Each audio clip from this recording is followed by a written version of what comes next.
Hello, everyone. Welcome back to We Have This Treasure. My guest today is a friend of mine who will be sharing her experience as a young mother who received a shocking and unexpected diagnosis.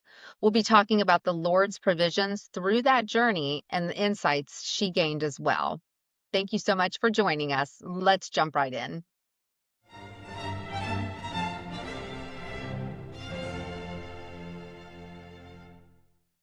So, Aaron, I wanted you to take us back to that time in the very beginning when life was going normally, but you something went wrong and you got this shocking diagnosis. So, can you take us back to that moment in time where it all Sure. began? Yep. Okay.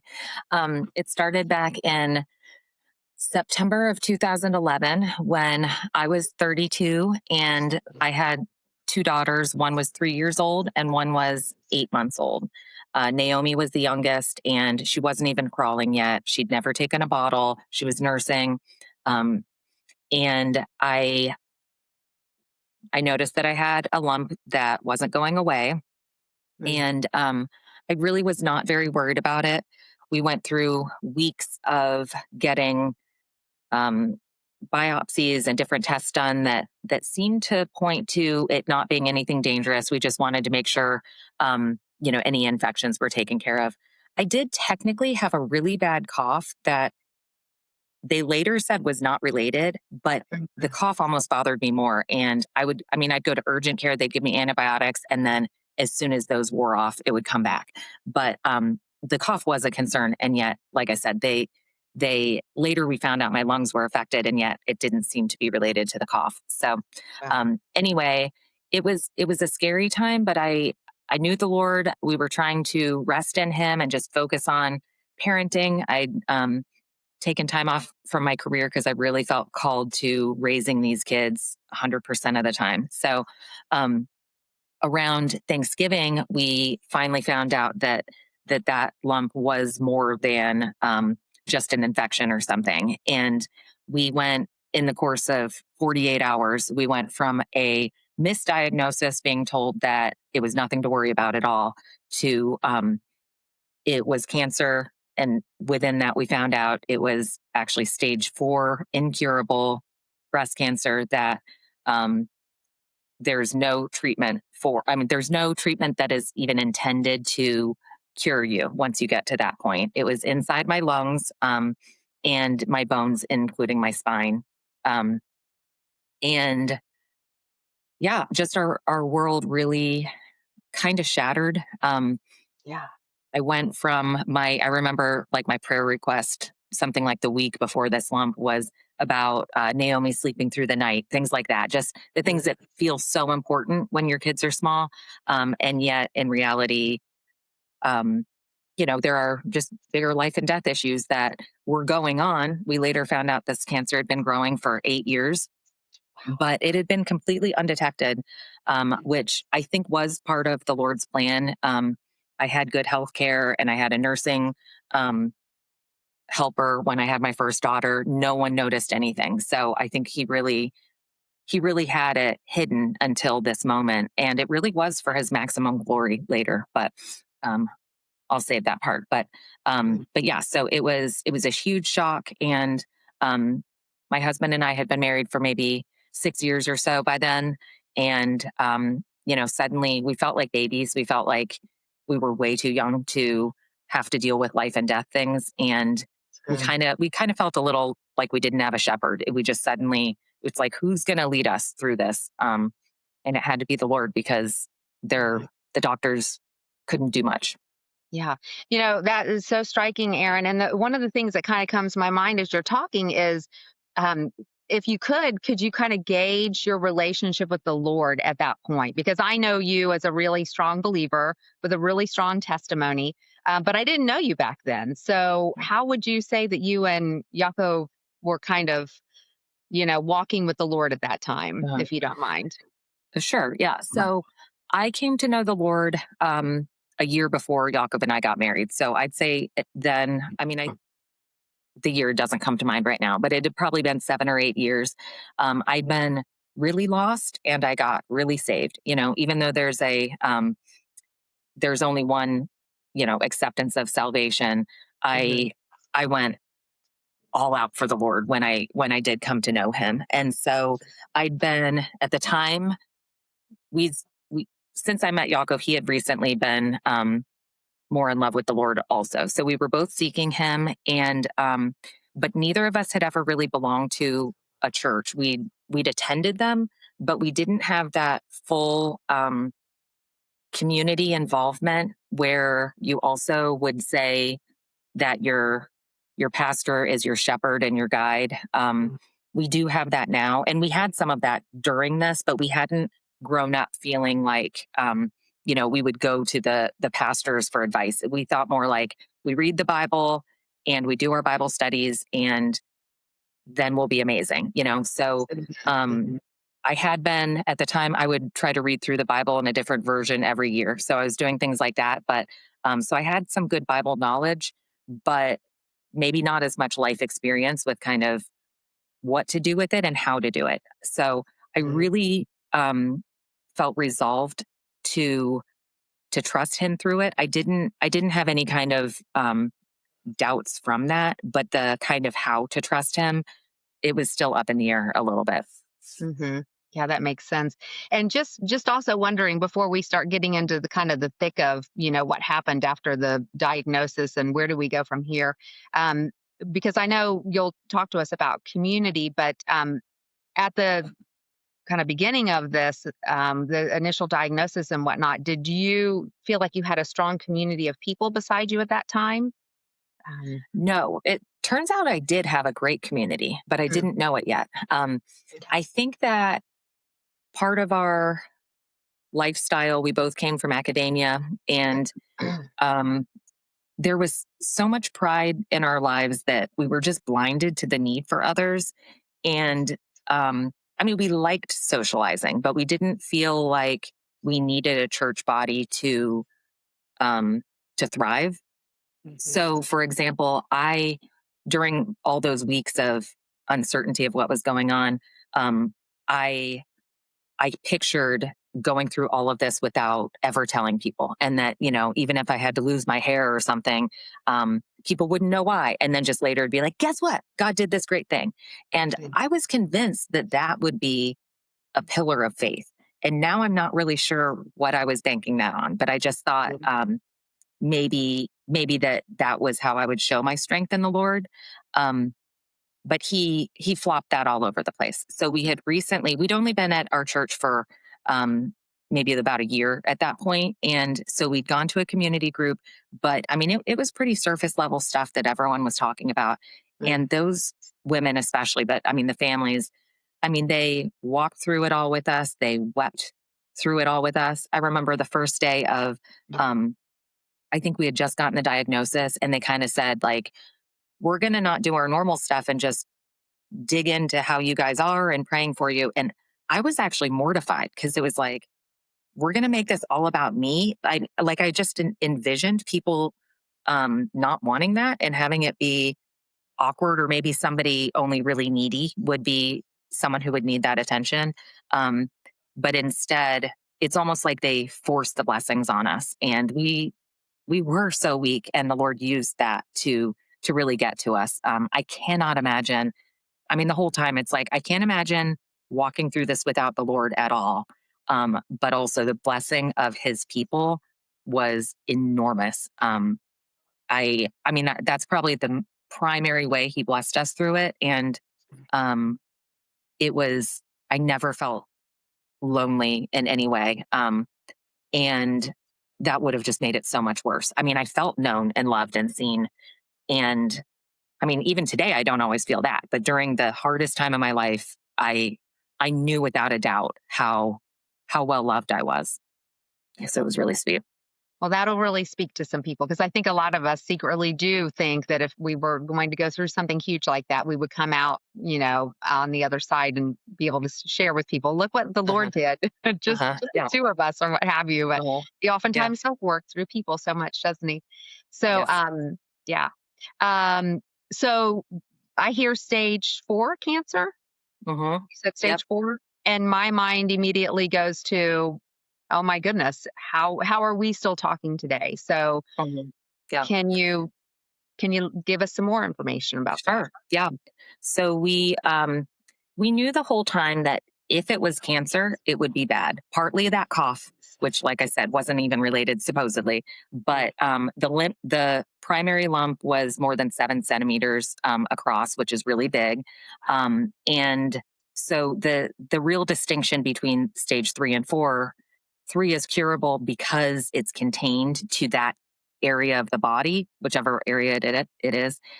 Whereas once it has spread, it goes into your lymph nodes in stage 3, but the lymph nodes carry it to other parts of your body.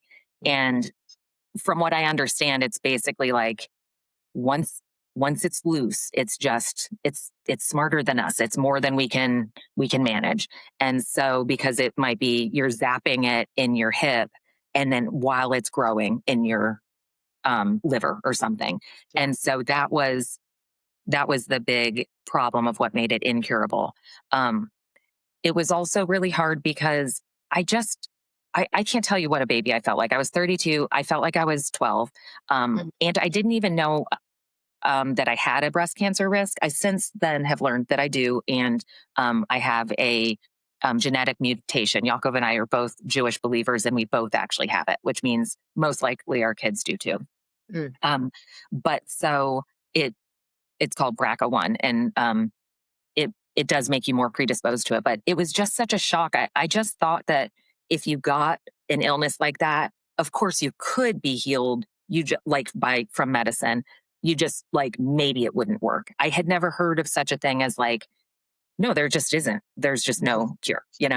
Um, and so it was just so much confusion. All at the same time. My confusion was never something like, why me? It was just more like, what now? mhm, And I had, I'm orderly by nature. And I felt like he needed to give me the orders. And he didn't do it that way, which made me rely on faith. um, but I was very out of sorts because I couldn't put anything in order. This was all beyond me. We mhm, kept being told that I was an anomaly because I was so young. It's really young to be diagnosed at all, but let alone having had it already spread. Um, and so it's just, I heard that so much that I was an anomaly. And they'd say things like, no, no, we could definitely do something else and get rid of it if it hadn't spread. If it hadn't spread. I heard that one time, like 3 times in one meeting. And it's like, I think that's supposed to be encouraging, but guess what? It has spread. I mean, it's like, it's almost like they were saying, like, if you hadn't spread it or something, and it's like, mm, okay, but what about now? So, the only reason I even went through chemo and all that was that they said, um, basically that would help me to live longer in the most comfortable way. mhm, Without treatment, I had 6 months or less. I mean, it was just the end. And so we really didn't consider not getting the treatment. It was just kind of what to do because you could go um, a little lighter on it, but you could maintain that for longer, stuff like that. So we prayed a lot, and the Lord guided us to treating it as though it was curable, which was treating it like stage 3. And that was the harshest chemo that existed. Um, and it was harsh, but it also provided opportunities for me to talk to people. I mean, I would go to the chemo times. I mean, people are falling asleep all over, and I'd walk around and pray for them and try to encourage them and stuff. It was like, and it wasn't because I had so much confidence. It was just kind of, I think I just had so much. I had a lot of the Holy Spirit guiding me, and also just so much fear. I just couldn't like sit down and rest. It's like mhm. if I've got a couple months left, I'm gonna do everything I can today. So Yeah. yeah, so I went through the all the chemo, and something happened in there, but then later I went through radiation also and some surgeries. Did anyone ever try and talk you out of that chemotherapy? Because some of the words I'm hearing, hidden for a long time, impossible. Where are my marching orders? I'm Mhm. going to need a lot of faith for this. So, what convinced you to go ahead and try that chemo that was going to be so harsh? And did any of the doctors say, we really don't think this is going to work? But were willing to go ahead and try? Um, that was actually the what to do is actually why I ended up at I went to three oncologists. Mm. Um, it was maybe there was a different plan, but and so we really prayed for unity because we had heard that's common that maybe one will suggest one and another a different, but all three of them were actually united in it. And I think that was just a miracle because I was told even two of them wouldn't agree. But I had started the chemo before even the other opinions just to get it going. Um, but I really didn't even consider not doing it because of the way my first one just said, this is literally your only choice, um, is basically go home and say your goodbyes or do some kind of chemo. So once I got started, I felt I had a few people kind of gently telling me that chemo isn't always worth the pain and heartache, just kind of. I can think of one particular woman who mentioned a few times that her grandfather or someone really regrets doing chemo, that type of thing. But I really didn't hear it until I'd already started. And I also, I mean, you do what you have to do. Like your baby's sitting there. I mean, I would rather, at the time, I felt like I'd rather feel terribly sick for a few years than um, feeling great for 6 more months. My big prayers were like how the Lord had Hezekiah. Hezekiah prayed for more time on earth and the Lord answered. And so that was one big one. It's like, if you would do that for him, why wouldn't you do that for me and for my kids, And Yeah. so I really felt like all of my prayer was for these kids. So, at first it was like, let them get saved first and then let them finish high school first, which felt like a big leap. And then it's like, no, just heal me, Lord. I mean, I don't need to ask for time. If I'm asking for a miracle, like, let's go all the way with it. So Yeah. Well, that's what I'm hearing too. I mean, you're a young mom, you're, still young enough in your marriage. You have these two beautiful, precious girls, and you're in the fight of your life, really. mhm. And so Yeah. you're going at it with everything you have. And I remember you talking about, we've talked about this a few times. There were some pretty dark nights of the soul. The one that really sticks out for me, and maybe you have a different one, was when you went to Texas to get really the last opinion that you were going Mhm. to get before Yeah. before healing began. Yeah. Um, So that one, it was really close to Abby's fourth birthday. mm, And we had prayed all about where else to go, and we kind of finalized the specific hospital, but which doctor. And then the Lord clearly put this woman in my path that, I mean, she'd supposedly healed people with situations like mine. I mean, it was like, this is so clearly the Lord. And then we had favor in getting insurance approval because mine wasn't likely to approve it out of state. And I remember we prayed so much about just that I made the appointment and we were dancing around the house with joy.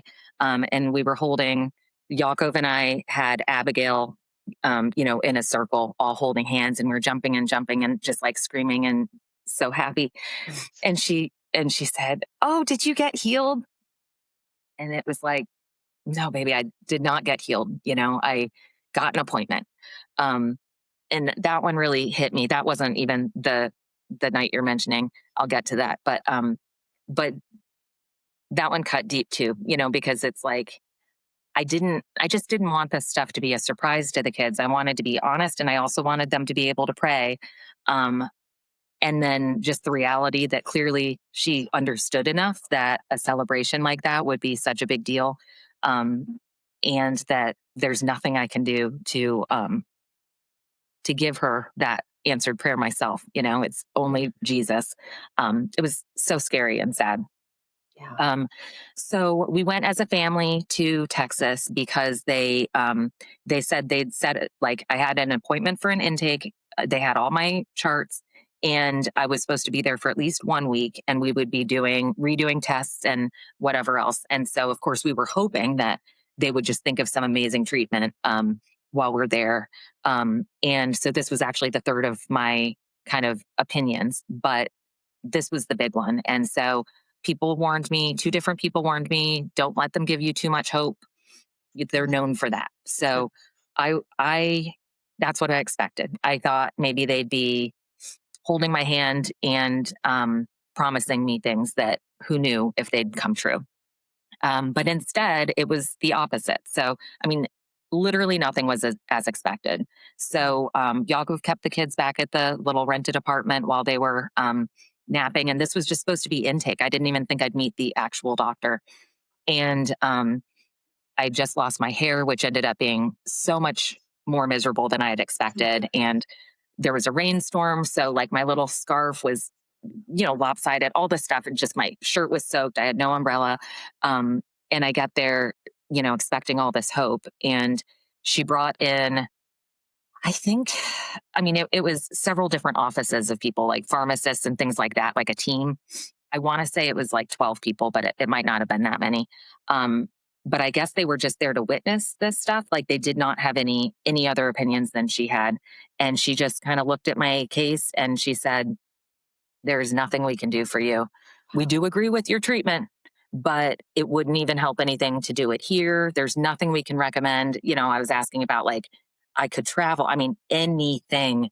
Um, and and it was, I just want you to go back and spend the rest of your time with your family. Wow. Um, and it was that's the worst thing I've ever heard. Um, all the buildup on top of that, and she kept. I mean, I was just sobbing, and she kind of like was looking at me and saying, I know," just like that. And it's like, Mm, what do you possibly know? Because it's it's not anything about truth. yeah. Um, I know she knows that scientifically there was no hope for me. Mm, And both other doctors I'd seen before, they had agreed with this prognosis as well as telling me that there was no chance that I could be healed. So I even confirmed, mm, um, couldn't we possibly just do like radiation or surgery to get every single cancer cell out? And she said, nope, there's no chance you could be cancer free for even a day because they're all growing at the same time that the other ones are dying. mm. And so I had to go home. So I got lost again. It ended up being the first hurricane that, or tornado, I think it was a hurricane, that year in Houston. And I was in this rented minivan, just sobbing and waiting to be rescued and begging the Lord. I really felt like I wanted him to heal me, but that, like, he should have mercy on me and tell me one way or the other. And I knew that it was just humans that were telling me I was going to die. But I wasn't hearing anything from him. Even, I mean, I was reading the Bible and, like, I thought even if verses from there felt like they were just for me, that would be enough. It doesn't have to be a postcard that he mails and signs from Love God, but none of them were hitting in that way, like that I'd be healed like so and so. Um, and so I prayed and I begged that he would speak to me like he did with Elijah, since it was storming there. And, I was thinking of how he wasn't in the wind or the rain and he came in the silence. Um, and he still didn't. And I mean, I was crying so hard. It felt like I was crying blood. I mean, I was sure of it. And then later I saw there's no blood, but I mean, that had to be that feeling. I mean, I've just never had such pain Yeah. and disappointment, Mhm. and in the end, I really didn't. In that, the end of that kind of episode, I knew I had to move on. I can't just stay in this car, but I really still didn't know Yeah. the what to do next, and so I had to go tell Yakov, who was already struggling, knowing that he's probably going to be raising these kids on his own, and his hope was just as much in this appointment as mine was. And so, he was expecting to hear just something about the schedule. And instead I had to tell him what she said. And we loaded up our suitcases and just got a flight back home and left. I mean, it was just Mm. so sad. And so Yeah. hopeless. That's the word I was going for too. Just, in that moment where you felt like there was just a little strand of hope, and you were at a really reputable hospital in Texas. Um, I mean, the best. And mhm, to have that anticipation that maybe this treatment that other doctors had unity in, I mean, they're not saying we can heal you, but we can at least do our best. And there's some hope. And she's saying, no, there's nothing. And then just the way you're describing, the crying and the agony, um, of just the reality of your situation. It's so palpable. What did you think God where did you think he was in that at that time? Did you feel loved still? mhm. It's No, kind of a personal I, question. yeah, no, it was just, I did not, I have since done a little bit of, I guess, therapy or therapeutic kind of, attempts Mhm. to kind of go back there because I think Yeah. I really did feel abandoned. Um, Mm. I didn't, I didn't do any of that. Like, I still knew he existed. It was just kind of like, he doesn't even care enough to just tell me. It really did not feel like he was saying, "You're going to die," like just settle in, you're going to die. And so the fact that he wasn't saying either way, um, I just really felt abandoned and like maybe I never knew who he was in the first place. Um, and I really did have a lot of questions and a lack of hope that he would answer. And I was so sure that what I needed was answers. I needed to know if you say you'll heal me, I believe it. If you say I'm going to die, I believe it. Like I just need to know from you, Lord. And Mm. and I didn't. So I have since gone back and realized that he was there. He was holding me. Um, Yeah. and he, I guess, just let me not feel it so that I had to work more in like the faith that I can't see, but just believe. Um, but it took a while. And I didn't realize at the time how heavy of a toll that really laid into me. I was definitely thinking to some extent when it matters, you abandon me. Um, Mhm. Mm. but I know better now. It was a hard time. Yeah, for sure. And that I think that that's like so many people's stories where it's truly the dark night of the soul, and you can feel so abandoned and wonder where he is, Mm. and that can feel like a trauma, to your soul. Yeah. I think also, and I don't know if you've experienced this at all, Aaron. We've never talked about this part, but I think that that's a time, really opportune time for Satan to come in and Mm. to whisper lies, as we're waiting in the dark, waiting for the Lord. I don't know if you've ever felt any oppression from him. Um, m- Maybe you don't even want to talk about that. That's okay. But I Yeah. feel like that's something that he would do. While Oh we're yeah. so Yeah. vulnerable.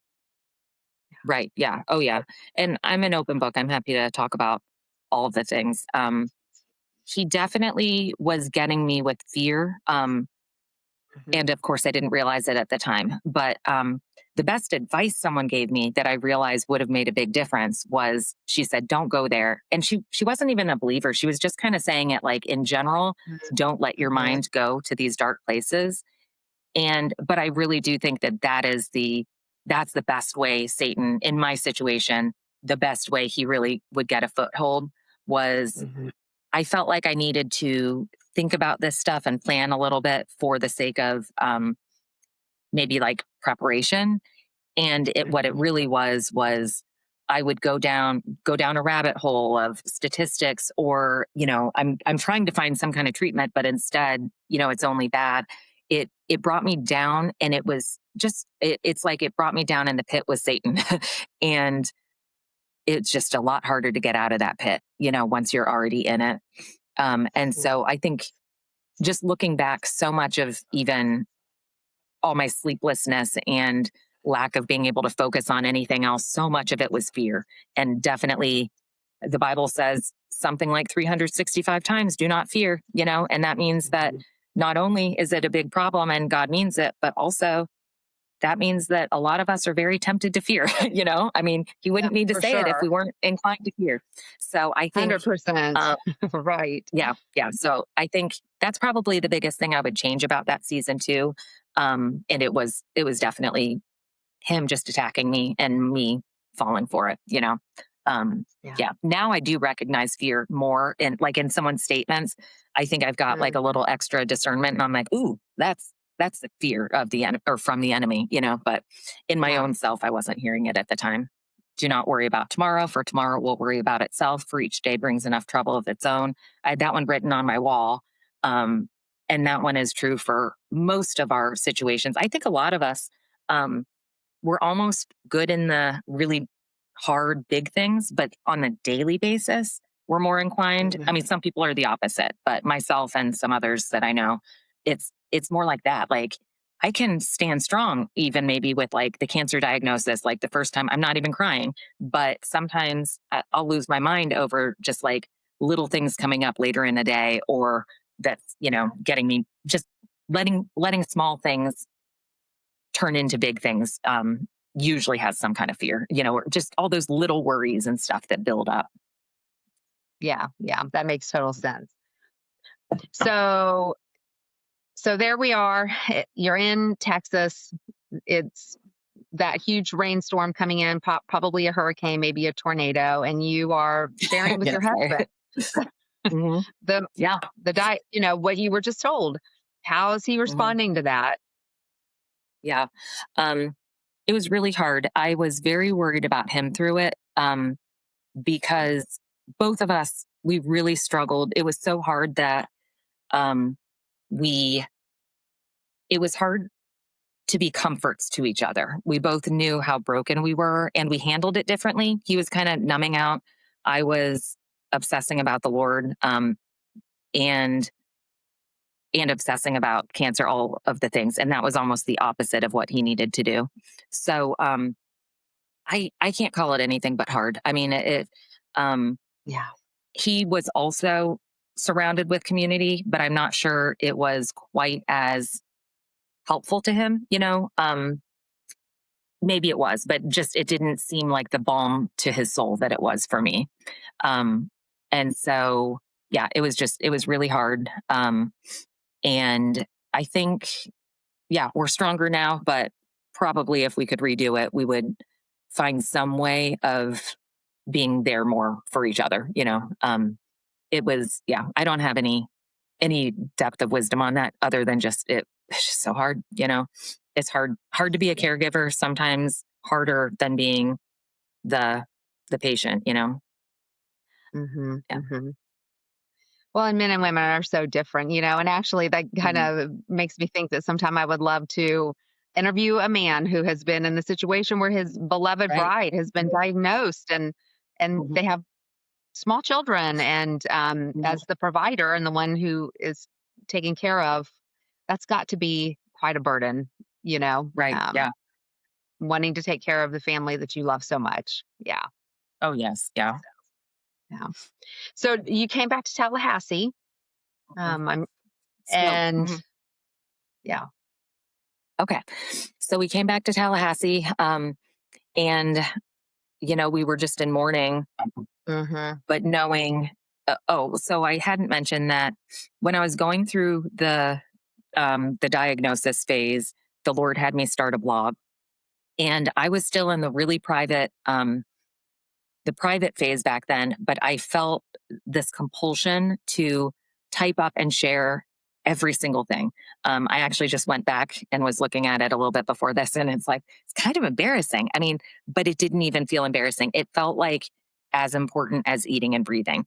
And so I kept it unpublished at first. And I mean, this I cannot tell you how counter this is to my personality at the time. Now it's like, oh, yeah, of course she's going to share all her business. But back then I was not. Um, and I would have wanted to know the outcome. It's like, I'll save all of this for later. But no, I mean, I did it. I ended up doing it live. Like I would go to an appointment and then go home and blog about it. And so many people were praying and following it. And so I'd go places and people knew the story and the update. They were following um, like up to the minute and knew what was going on. And it was really encouraging. But in the same way, then, I mean, even just blogging after, I mean, so many people had been hopeful and praying and involved in this. And so I felt like I need to go tell all those people now. And what now? I mean, I guess I'm just very action oriented, but it's like I just felt like I needed the next thing. And so um the it was really close to, I think I right around then I had a PET scan done just to see if my chemo was working. So we knew my hair was coming out, but is the sometimes chemo, like your tumors might change a little and not work or fight the chemo, just stuff like that. And so um there was a passage that started standing out to me. It it didn't hit me like this is him saying it, but it was more like, why would this be in here? And so I'm sure everyone's heard it, but it's Mark 11, starting at 22. And Jesus answered them, have faith in God. Truly I say to you, whoever says to this mountain, be taken up and thrown into the sea, and does not doubt in his heart, but believes that what he says will come to pass, it will be done for him. Mm. So, um, like I said, it was just, why would he include this if he didn't mean it? And it's not just go, go to this mountain and be thrown, but also it will be done for him. This isn't that the mountain will move a little and I will have to lift it up and throw it into the water. It's that I don't doubt and it gets done. And Mm. so I ruminated on it for a couple days and I prayed for faith it just felt very important to me that if I prayed like this, I had to do the part that says does not doubt in his heart. And so and believe that you have received it and it will be yours. So so I prayed for faith to believe that I'd be healed.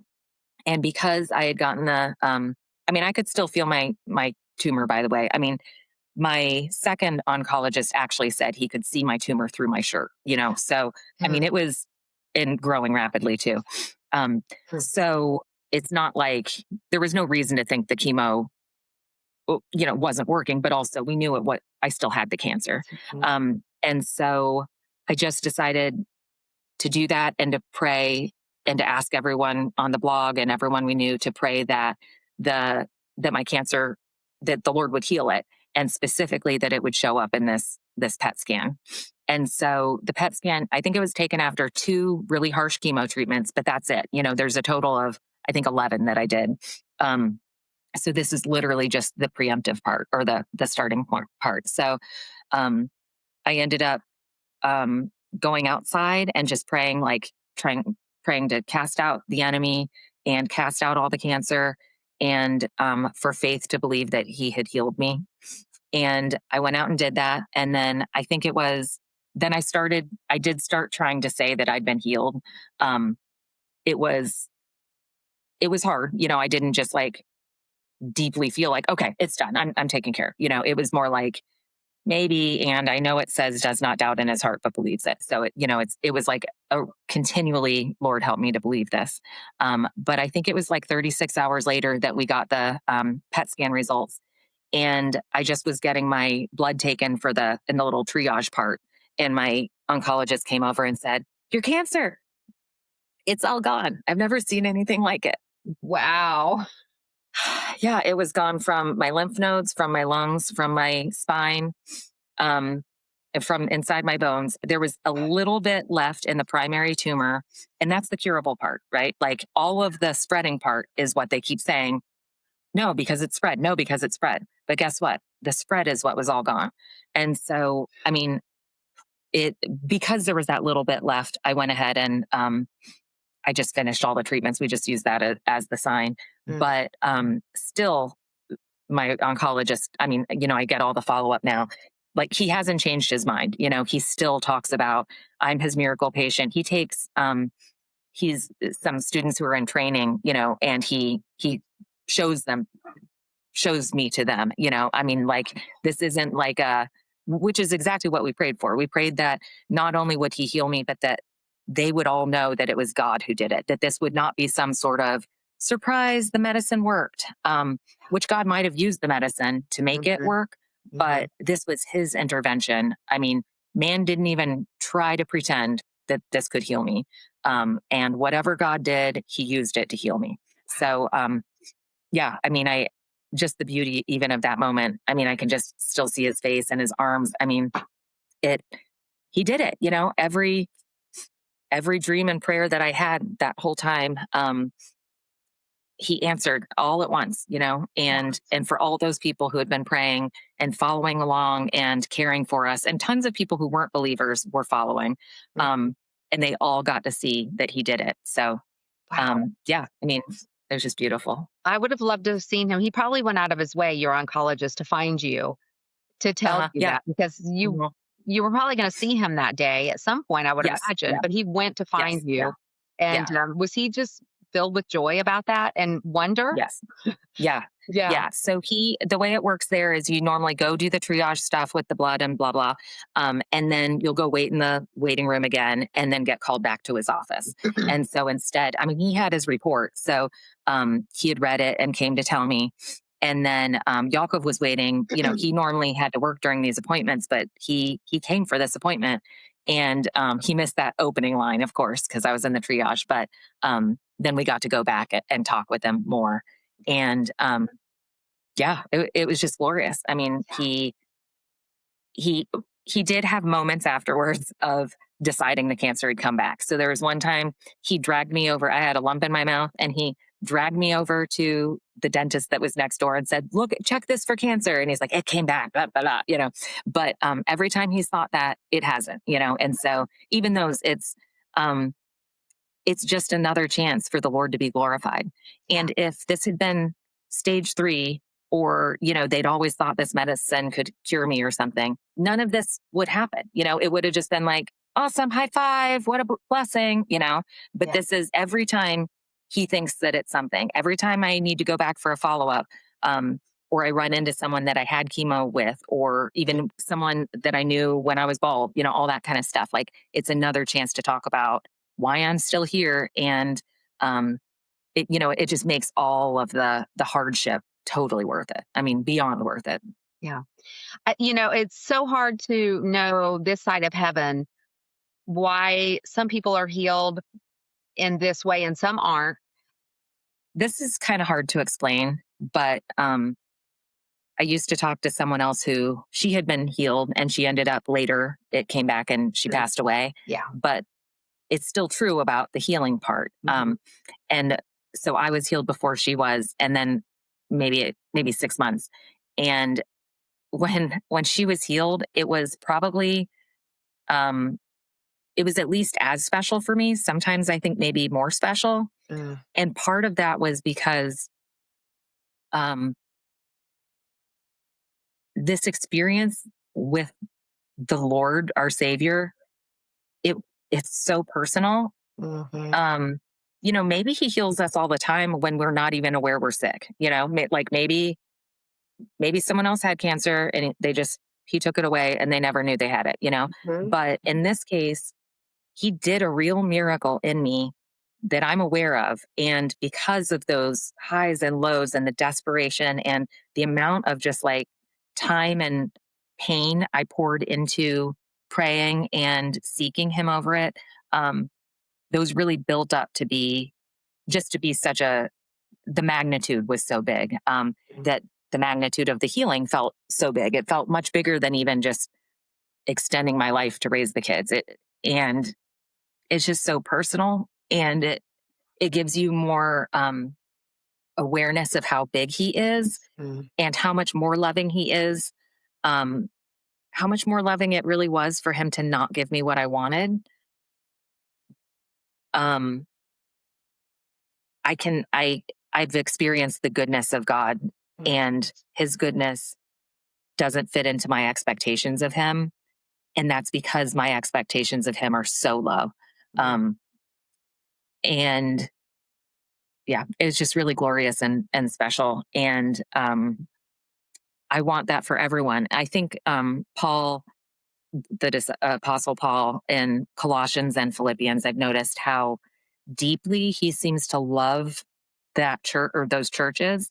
Um, And it's because of his deep love for Christ. And some of these people he hasn't even met, maybe all of them or most, but I mean, you can it exudes from the pages and from his words, like how deeply he loves them. Hmm. And that's nothing compared to God's love for us. And um, yeah, so I want to be able to love others like that. And I think I'm more capable of it because of what he took me through. Yeah, so well said. I mean, I think it's, none of us want it. We don't go and look for it, but we all kind of know that it's in that deep suffering that we go through Mhm. where we really find the treasures that he wants to share with us. And we really get Mhm. locked into our hearts just how good he is, how wise he is, sovereign and loving. And even if we don't get the answers the way we want them, somehow he gives us what we really wanted anyway. Somehow. Yes. And Mhm. I say that very carefully because I know that there are a lot of hurting people whose stories have not, fully rolled out yet. And really, none of our stories have fully rolled out yet. We really Mhm. don't see the end. We won't see the end until Right. we're all there together. Mhm. But yeah, I hear that. So how has this changed you as a person? And I want to be aware of the time because I can just Yeah. keep talking to you. But Um, yeah. I think I've got more faith. Hmm. Um, I That's it. I don't know. I think I've got more faith, little better perspective. I think I was set up to idolize my kids, and I think he kind of kept that from happening or stopped it from progressing in that way. Um, and that's it. I mean, I'm not a lot holier. I'm probably less holy. I do have just kind of like, side effects from all the surgeries and things like that aren't fun. And I definitely don't handle them with grace. I'm sick of it. I'm sick of being tired, all that kind of stuff. Um, but he's definitely made me bolder. I'll say that part. That's one thing. As we're wrapping it up, Aaron, I'm going to give you the last word and, anything that you want to share before we go. But I just would like you to, if you could, um, what would you say to somebody who's going through something like what you went through? They're in the middle of it. They're not maybe Mhm. hearing from the Lord. Maybe they're getting bad news. They've got the concerns of their families. And they're just not sure exactly where to land on this right now. What might you tell them? Because this is really what we want this podcast to be too, is encouraging to people in the faith. Um, Definitely just anchor yourself to the Lord, read and rehearse like his promises, and just his word. All things that are impossible with men are possible with God, Luke 18:27. Um, but also, I mean, in that impossibility is turning these terrible circumstances for good.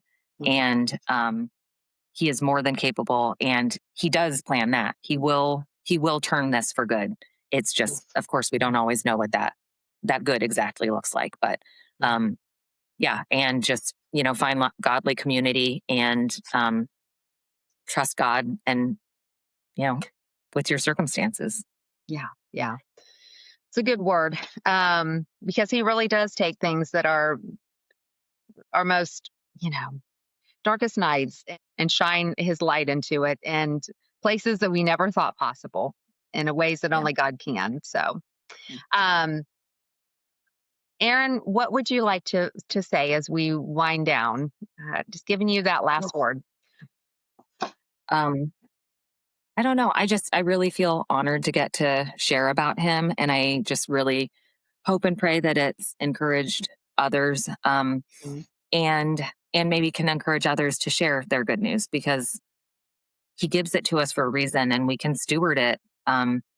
Sometimes it can be hard to fit into conversation and sometimes it can be hard to make yourself share or to not share, but whatever it is, it's yet another thing that could plant seeds of his goodness. Thank you so much. This has been amazing. I never tire of hearing your story. Every time I hear it, which is I think 4 times now, I learn something new. Uh, So I might need to have you on again and maybe do a couple kind of talk, uh, I don't yeah. even know your husband. I feel like I do know him though because I've heard the story. So Oh, anyway, yeah. Yeah. Love that.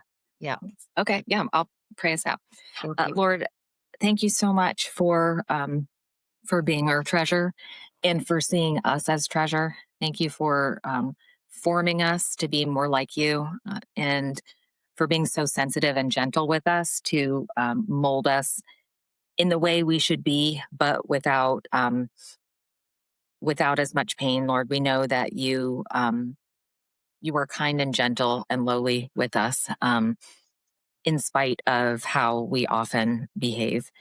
Would you just please continue to reach all of Kathy's listeners and speak truth to all of us, and use the truths that of who you are and what you've done to change us to be more like you and to make your world a better place.